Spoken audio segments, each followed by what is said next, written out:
Muy buenas tardes otra vez. Veíamos en Fuera de Juego que los ancianos protagonistas de la película alcanzaban un grado de compenetración tal con los niños del orfanato colindante que los empujaba a compartir con ellos juegos e inquietudes.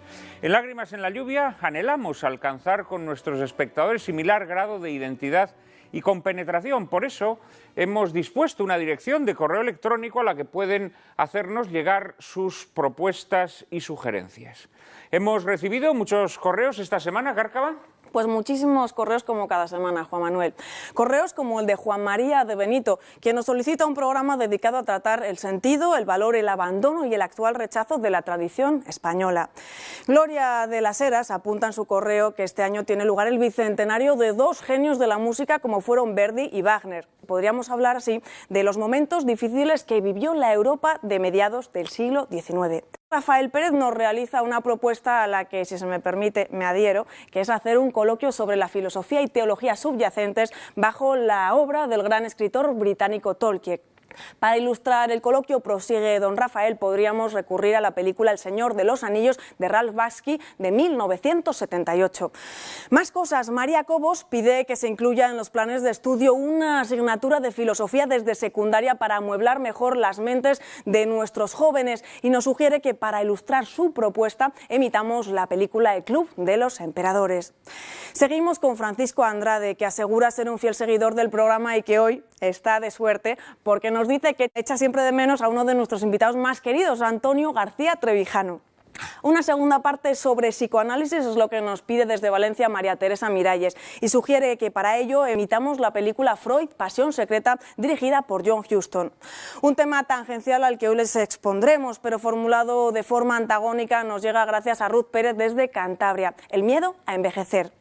La conversión es el tema por el que se interesan Rocío Maceda y Pep Castillo. Por lo demás, como bien saben nuestros espectadores, hace ya un par de semanas, celebrábamos la 100ª edición de Lágrimas en la lluvia y tuvimos la suerte de poder emitir la cinta Ordet, la palabra de Carl Theodor Dreyer. Pues bien, una queridísima espectadora y fiel espectadora del programa, Isabel Fernández Carapeto, nos ha enviado un conmovedor, hondo y hermosísimo correo al respecto. Desde aquí le enviamos, tanto a Juan Manuel como servidora, un fortísimo abrazo. Así que estos han sido los correos elegidos esta semana. Ya saben, pónganse a trabajar en los de la próxima. Saben que pueden enviarnos sus opiniones y sugerencias a la siguiente dirección de correo electrónico: lágrimas@intereconomia.tv. Repetimos, lágrimas@intereconomia.tv. Y allí estaremos, María Cárcava y yo mismo, dispuestos siempre a atender esas peticiones en la medida de nuestras posibilidades. No siempre será posible. Uno de nuestros queridos espectadores nos pide un programa sobre Tolkien. Me temo que de momento ese programa no será posible. La película que nos sugiere es una película que no se cuenta entre las que tenemos en nuestro catálogo, pero como todas las peticiones que de momento no podemos hacer realidad, inmediatamente pasan a ese depósito de peticiones no atendidas que en el momento en que dispongamos de una película que sirva para ilustrar esos temas, pasarán de inmediato a formar parte del elenco de programas de Lágrimas en la lluvia. Hoy, como les anticipábamos, a las 4 de la tarde, dedicamos nuestro programa a la vejez. Y como hablar de la vejez es hablar de una edad humana y hablar de una experiencia de la propia vida que uno tiene, hemos querido que nuestro programa hoy tengan protagonismo 4 personas, 4 viejos, 4 personas ancianas, 4 octogenarios e incluso algún nonagenario. Estoy seguro que nuestros espectadores van a disfrutar de lo lindo con este programa. Además, algunos de los invitados hoy presentes los conocen sobradamente. Al primero de ellos no, el primero de ellos es la primera vez que acude al plató de Lágrimas en la lluvia. Se trata de Alberto Ruiz de Galarreta y Morocoa. Nació en San Sebastián en 1922. Tiene pues ya 90 años. Es doctor en Medicina y Cirugía. Coronel médico de la Armada, ha sido jefe de cirugía de la Policlínica Naval de Madrid y ha ejercido también en el seguro de enfermedad como jefe de equipo. Paralelamente ha publicado diversos estudios históricos y políticos sobre la España contemporánea, especialmente relativos a la asistencia sanitaria pública y privada y al carlismo. Es autor y editor de una obra publicada en 33 volúmenes titulada La historia del tradicionalismo español 1939-1966. Don Alberto, muchísimas gracias por atender nuestra petición. Muchas gracias. Muchas gracias de corazón por estar hoy aquí con nosotros. También se lo tenemos que agradecer a nuestro siguiente invitado y creo además que lo agradecerán muchos de nuestros espectadores. Uno concretamente, María lo citaba, don Francisco Andrade nos solicitaba que viniese más veces por el plató de Lágrimas en la lluvia. Para nosotros es siempre un inmenso placer contar con don Antonio García Trevijano. Es abogado y pensador republicano. En 1974 organizó y coordinó la Junta Democrática de España. Ha publicado más de 1000 artículos en diarios tan diversos como ABC, El País, El Mundo o La Razón. Y es autor, entre otros, de los libros La Alternativa Democrática, El Discurso de la República, Del Hecho Nacional a la Conciencia de España, Frente a la Gran Mentira o Pasiones de Servidumbre. Su última obra, la más reciente de todas ellas, Teoría Pura de la República, es un libro valiosísimo, uno de los mejores libros de teoría política que se han escrito en los últimos tiempos. Querido Antonio, muchísimas gracias por atender nuevamente nuestra petición. Siempre las gracias a vosotros por la amabilidad de este joven matrimonio de invitarme. Muchísimas gracias de corazón. Gracias también tenemos que darle a nuestro tercer invitado. Bien saben ustedes que es una persona muy especial para quienes hacemos Lágrimas en la Lluvia y también para nuestros espectadores, pues fue una de las 4 personas elegidas para ese emblemático programa número 100 que emitimos hace apenas un par de semanas. Se trata del padre Manuel Carreira, de la Compañía de Jesús. Es licenciado en Filosofía por la Universidad de Comillas y en Teología por la Universidad Loyola de Chicago. Doctor en Física por la Universidad Católica de Washington, ha sido profesor de Astronomía en las universidades de Washington y Cleveland y de Filosofía de la Naturaleza en Comillas. Autor de obras como Metafísica de la Materia, ha sido miembro del Observatorio Astronómico Vaticano y colaborado en proyectos como asesor de la Agencia Espacial de los Estados Unidos. Querido padre Carreira, muchísimas gracias de corazón por atender nuestra petición una vez más. Ustedes por invitarme. Muchísimas gracias. Y por último, cierra nuestro cuarteto de ases una persona que también ha estado ya con nosotros en varias ocasiones, concretamente en un programa que dedicamos a nuestro sistema sanitario, un programa en cierto modo premonitorio de lo que ha venido ocurriendo desde entonces y también en un programa que dedicamos a la Sábana Santa de Turín. Se trata de don José de Palacios Carvajal. Ha sido jefe del Departamento de Cirugía Ortopédica y Traumatología en los hospitales de La Paz, Ramón y Cajal y La Zarzuela, entre otros, así como profesor titular de dicha disciplina. Cuenta con innumerables distinciones, desde la Gran Cruz al Mérito Militar a la Gran Cruz de la Orden Civil de Sanidad. Miembro de las más prestigiosas academias de medicina, ha sido también subsecretario de Salud del Ministerio de Sanidad.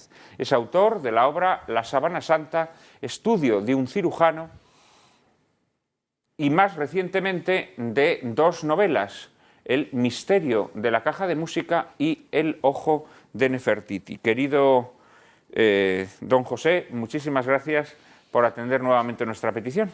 A vosotros, sabes que estoy muy a gusto aquí.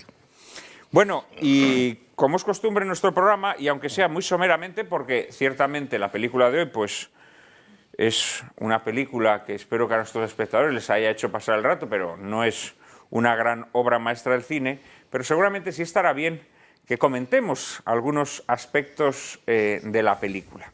Voy a darle la palabra en primer lugar a nuestro nuevo invitado, a don Alberto Ruiz de Galarreta. ¿Qué aspectos le han llamado la atención de esta película que hemos visto, fuera de juego? Bueno, en primer lugar, hay una estimación superficial de la película. Es una película modesta, sin grandes pretensiones, pero cumple la misión de entretener y nos ha hecho pasar un buen rato. Y bien, gracias en parte, más que al guionista, a la vis cómica de Fernán Gómez y de López Vázquez y todos estos. Y bueno, no es una gran película, pero tampoco es... podemos silenciar nuestro agradecimiento porque nos ha hecho pasar un buen rato. Ahora bien, una estimación más seria que la epidérmica, pues a mí me obliga, en conciencia, a advertir que esa película es en parte, tiene su ración de veneno, es algo venenosa. Porque además reincidente, no de una manera casual, sino que tiene 3 secuencias que son fuentes del mismo error, que es acercar al gran público, que no es muy crítico, a esa idea muy complicada, pero para eso está el padre Carreira, ¿verdad?, de que el fin justifica los medios. Resulta que ahí deslizan que para comprar unas camisetas a unos chiquillos, pues es natural que se asalte a un banco. Hombre, eso es un poco arduo, ¿eh? Un poco arduo meter eso así. Pero es que el guionista, en otras 2 ocasiones de la película, nos lleva también al mismo umbral del peligro de que el fin justifica los medios, porque al final de la película aparecen unos documentos que permiten hacer un chantaje. Bueno, pero luego resulta que el chantaje se presenta al final de la película como un éxito, como un triunfo, como una gran cosa, ha proporcionado unos fondos que no sabemos dónde van. En fin, eso se... Pero, don Alberto, ¿no cree usted que quien roba a un ladrón tiene 100 años de perdón? Bueno, eso tendría que calificarlo el padre Carreira, pero yo no entiendo de moral. Y el refranero español a veces es engañoso, porque claro, también de refranes de esos tenemos eso de, no sé si era uno de el ladrón de Andalucía, que a los pobres robaba y a los ricos robaba y a los pobres socorría. Bueno, eso no se puede aceptar sin echar unas cuantas firmas. Yo me alegro mucho de que esté aquí el padre Carreiras, al cual yo le paso esa pregunta que usted me hace, porque sabe mucha más moral que yo. Vamos, no es que sepa más, es que yo no sé ninguna, ¿verdad? Bueno, pero entonces resulta que el guionista no solamente nos coloca con toda naturalidad un proyecto de atraco a un banco. Los bancos tienen ahora muy mala prensa, me parece muy bien, pero vamos, tanto como para justificar un atraco, para comprar unas camisetas a unos chiquillos, hombre, esto es difícil de digerir, ¿verdad? Pero luego también está esto del chantaje, el chantaje que al final de la película se presenta... El chantaje que hace la monja interpretada por María Esquerino, a una mujer, supone una mujer esposa de un hombre poderoso que en el pasado pues tiene asuntos turbios que ocultar, ¿no? Sí. En sus negocios. Bueno, pero hay una tercera secuencia que ahonda en el mismo veneno, que es que consiguen un donativo al cual esto es de muchísima actualidad, porque tiene mucha gracia, al cual donativo le pegan un mordisco tremendo, enormemente grande, para llevar unos fondos de ese donativo a la financiación de no sé qué caja, hoy diríamos de un partido político, pero ahí la película no dice que es para financiar un partido político, sino que es para financiar una residencia de no sé qué. Bueno, finalmente resulta que hay una propaganda sutil para quitarle miedo a eso de que el fin justifica los medios. Y luego esta barbaridad de que el fin justifica los medios, nos llevaría muy lejos, pero tiene también en la película un acercamiento a una versión más concreta, que es el quitar dinero a los ricos para dárselo a los pobres. Es decir, ya un caso particular de esto de que el fin justifica los medios, el fin justifica quitárselo a los ricos, que eso es un tema que no está solamente en esta película, está en toda la literatura universal. Los ingleses tienen Robin de los Bosques, pero hay muchísimos otros ejemplos, ¿verdad? Bueno, entonces, esto coincide con cierta atmósfera complaciente. Bueno, nadie ha dicho que esté bien, pero tampoco han dicho que esté mal, pero no parece del todo desagradable que un individuo robe a unos ricos para dárselo a los pobres. Ya se comprende que paguen los ricos, que se fastidien. Bueno, esto es también, me parece que no debe de pasar sin ciertas cautelas. Pero es que esto está muy en el ambiente, pero no solo en España. Yo leí en la prensa, a propósito de estos líos de moros que hay por Palestina y por ahí, sí, que hay no sé qué grupo de moros que tiene mucho éxito porque una parte del botín de guerra y no sé qué lo dedica a los menesterosos de la población donde asienta, que viene a ser la misma historia, ¿no? Claro, esto es complicado. Pero yo creo que el padre Carreira nos podría ilustrar por qué ha caído en desuso, porque esto es una realidad, esto lo he vivido yo y ustedes también, por qué ha caído en desuso la predicación nada menos que de un mandamiento de la ley de Dios que nos enseñaban cuando éramos niños, que decía no codiciar los bienes ajenos. A mí me enseñaron eso en el catecismo y luego a lo largo de toda mi vida, ya larga, como ustedes saben, bueno, pues resulta que yo no he vuelto a oír predicar ni una homilía, ni un retiro, ni un artículo, ni nada, comentando y desarrollando y aprendiendo el 10º mandamiento a eso de que no hay que codiciar los bienes ajenos. Bueno, que es otra fuente de veneno que potencia a este odio al rico que se está amparando de la asociación. Bueno, esto... Me parece una reflexión, muy atinada, muy pertinente. Es verdad que la película se plantea en un tono... Sí, superficial. En un tono cómico, que yo creo que tampoco nos debe llevar a pensar que en la película se está haciendo una defensa del latrocinio del rico, ¿no? El robo al banco no deja de ser un pasaje esperpéntico de la película. Y el chantaje al que somete la monja a la señora ricachona de pasado turbio también tiene un tono esperpéntico, pero en este caso lo veo un poco más lícito, porque es una riqueza ganada de forma aviesa. Evidentemente, la riqueza que ha ganado esa mujer ha sido una riqueza ganada con crímenes, de forma delictiva. Entonces, yo creo que suscitar la mala conciencia en quien ha ganado sus riquezas de forma no decorosa sí es bueno. Ahí creo que el fin sí justifica los medios. Es decir, alguien que ha ganado dinero de forma no limpia, creo que una forma parcial de hacer justicia es conseguir que reintegre ese dinero a la sociedad, ¿no? Entonces, yo ahí en ese caso establecería... Pero le lanzaba una pregunta al padre Carreira. Le preguntaba, don Alberto, que por qué no se habla del 10º mandamiento, del codiciarás los bienes ajenos. Yo no sé si se habla o no en un ambiente concreto. Podría ser, por ejemplo, en una homilía o en una discusión en una clase de moral. El codiciar los bienes ajenos naturalmente puede interpretarse con distintos significados.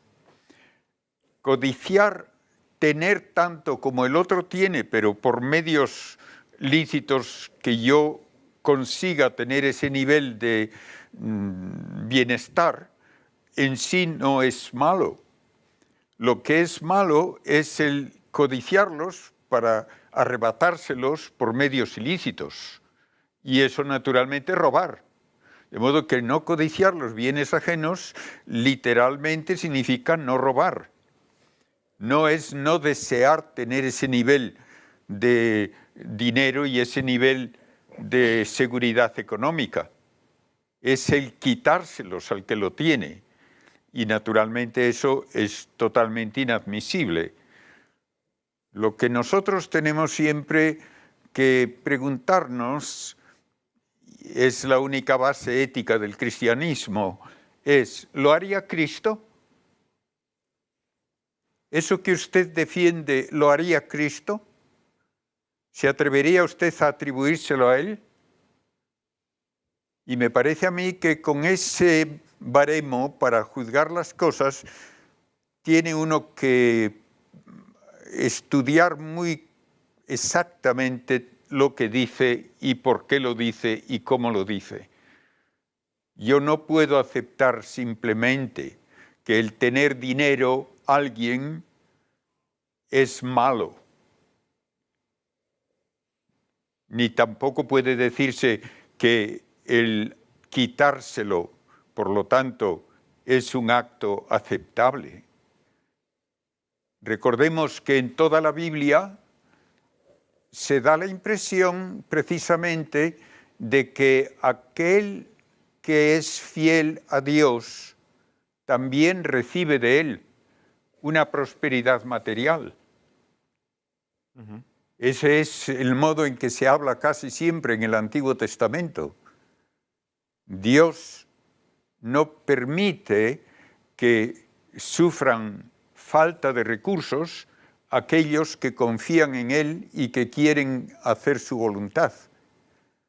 Ambas posturas pueden ser extremadas si se toman como una indicación o bien de que a Dios le agrada lo que uno hace y por eso le da riqueza, y el que no la recibe quiere decir que no está agradando a Dios. Eso sería una conclusión falsa. Y la otra sería también el decir que en el momento en que yo tengo riqueza ya puedo estar seguro de que estoy bien. Hay un poco de esto, creo todavía, dentro del modo de pensar de los judíos, que para ellos el tener riqueza es una señal de bendición de Dios. Y eso naturalmente actúa como un estímulo también para que hagan lo posible por crecer en el nivel económico. Sí, lo que pasa es que ahí ya llega un momento también en que crecer en nivel económico te puede poner al servicio del dinero, ¿no?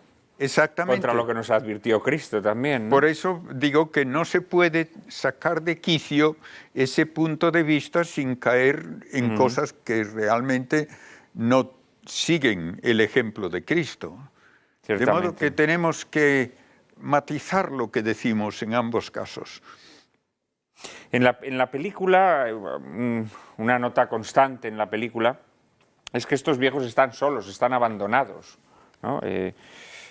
Al único al que se le ven familiares es a José Luis López Vázquez, cuando ingresa en la residencia, pero la nota constante de todos ellos es la soledad,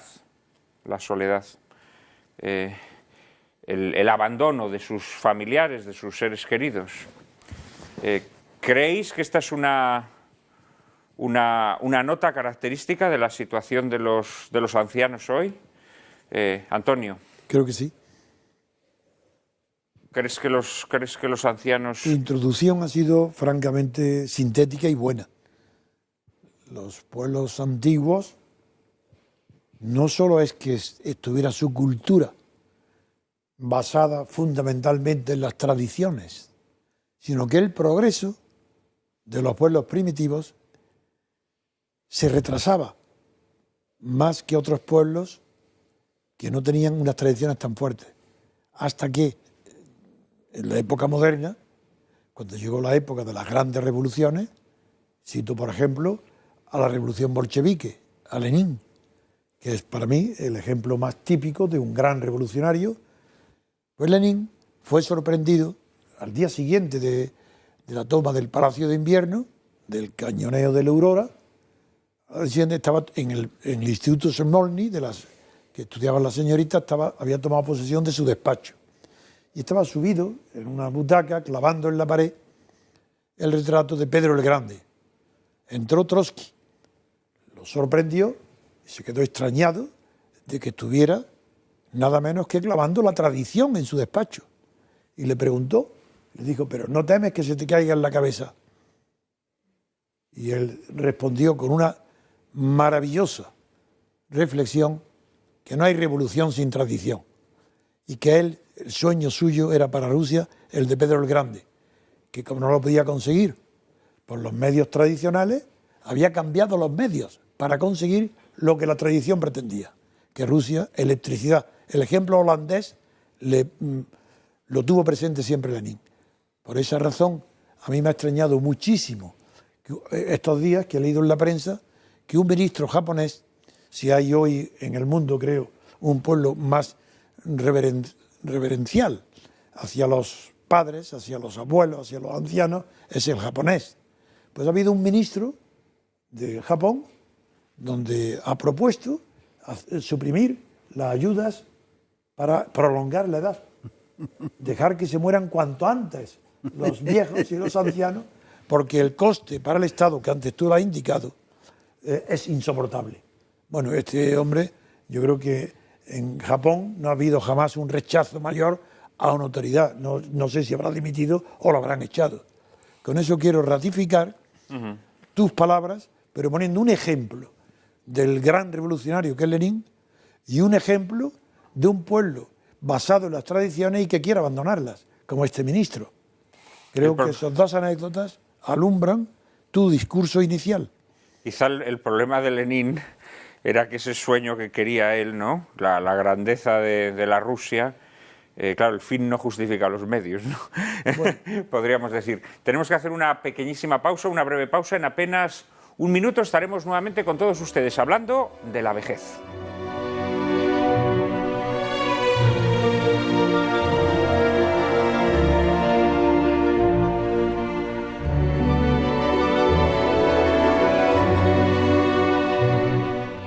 Inmediato a formar parte del elenco de programas de Lágrimas en la lluvia. Hoy, como les anticipábamos, a las 4 de la tarde, dedicamos nuestro programa a la vejez. Y como hablar de la vejez es hablar de una edad humana y hablar de una experiencia de la propia vida que uno tiene, hemos querido que nuestro programa hoy tengan protagonismo 4 personas, 4 viejos, 4 personas ancianas, 4 octogenarios e incluso algún nonagenario. Estoy seguro que nuestros espectadores van a disfrutar de lo lindo con este programa. Además, algunos de los invitados hoy presentes los conocen sobradamente. Al primero de ellos no, el primero de ellos es la primera vez que acude al plató de Lágrimas en la lluvia. Se trata de Alberto Ruiz de Galarreta y Morocoa. Nació en San Sebastián. Los más queridos, Antonio García Trevijano.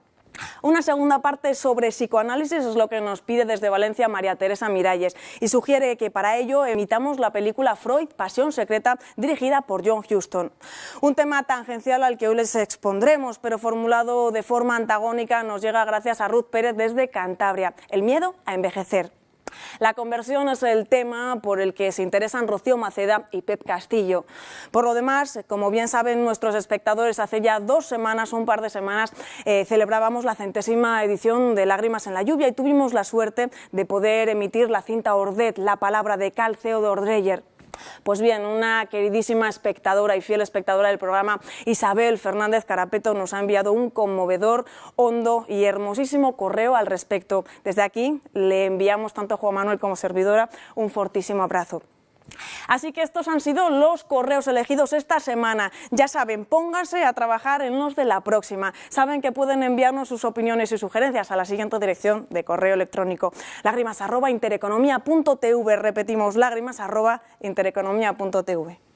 Y allí estaremos, María Cárcava y yo mismo, dispuestos siempre a atender esas peticiones en la medida de nuestras posibilidades. No siempre será posible. Uno de nuestros queridos espectadores nos pide un programa sobre Tolkien. Me temo que de momento ese programa no será posible.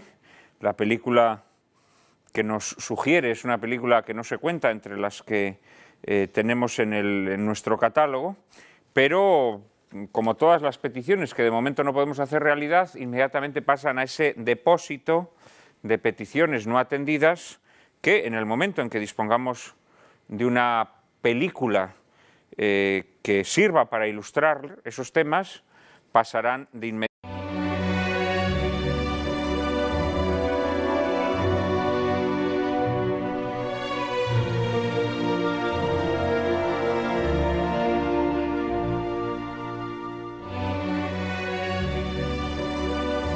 Muy buenas tardes otra vez. Veíamos en Fuera de Juego que los ancianos protagonistas de la película alcanzaban un grado de compenetración tal con los niños del orfanato colindante que los empujaba a compartir con ellos juegos e inquietudes.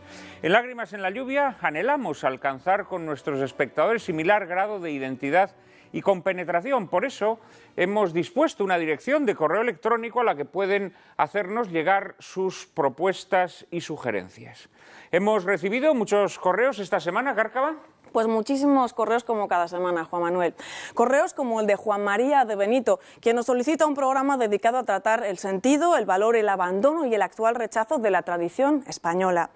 Gloria de las Heras apunta en su correo que este año tiene lugar el bicentenario de dos genios de la música como fueron Verdi y Wagner. Podríamos hablar así de los momentos difíciles que vivió la Europa de mediados del siglo XIX. Rafael Pérez nos realiza una propuesta a la que, si se me permite, me adhiero, que es hacer un coloquio sobre la filosofía y teología subyacentes bajo la obra del gran escritor británico Tolkien. Para ilustrar el coloquio, prosigue don Rafael, podríamos recurrir a la película El Señor de los Anillos de Ralph Bakshi de 1978. Más cosas. María Cobos pide que se incluya en los planes de estudio una asignatura de filosofía desde secundaria para amueblar mejor las mentes de nuestros jóvenes y nos sugiere que para ilustrar su propuesta emitamos la película El Club de los Emperadores. Seguimos con Francisco Andrade, que asegura ser un fiel seguidor del programa y que hoy está de suerte porque nos dice que echa siempre de menos a uno de nuestros invitados